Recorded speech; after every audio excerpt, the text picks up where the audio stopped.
In the heart of northern India, where monsoon winds bend, the tall grasses and ancient villages rise like echoes, a girl was born in 1828 who would one day shake the foundations of an empire. Her name was Manikarnika Ladder Lakshmibai, daughter of a Brahmin priest in the holy city of Varanasi. From her earliest years, she moved differently from other children, riding horses, studying scriptures.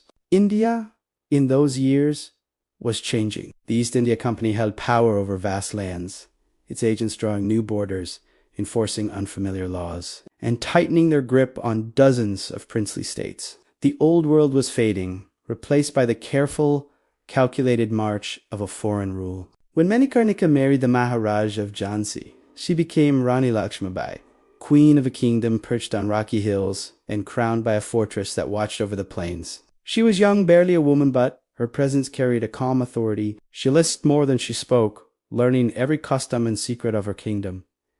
Then, in 1853, the king died, and the empire made its move. Under the doctrine of lapse, the British refused to recognize her adopted son as heir. They declared that her Jhansi, belonged to them. A widow was expected to step aside, to live quietly, to surrender.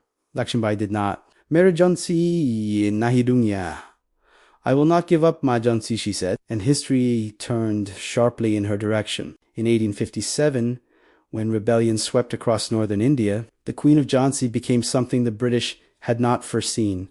A commander, she donned armor, tied her child to her back, and mounted her horse-first Badal. Then Pavana, riding through fire and gunpowder with a calm determination that unnerved even seasoned soldiers. The siege of Jhansi became legend. Cannons thundered against the fortress walls, but the Rani held her ground. She moved through the battlements like a flame, issuing orders, comforting the frightened, fighting alongside her soldiers. She was disciplined, precise, fearless in a way that felt almost otherworldly. When the walls finally fell, she refused surrender. She escaped through a hidden gate and joined the rebels of Kalpi, leading one last stand on the open plains. There, in June 1858, surrounded by British cavalry, Rani Lakshmibai fought until her sword could no longer lift against the heat of the sun. She died as she had lived in motion, unbroken, carrying her people's hope with her into legend. The British called her the Indian Joan of Arc. Her people called her mother. History calls her one of the fiercest queens to ever face an empire.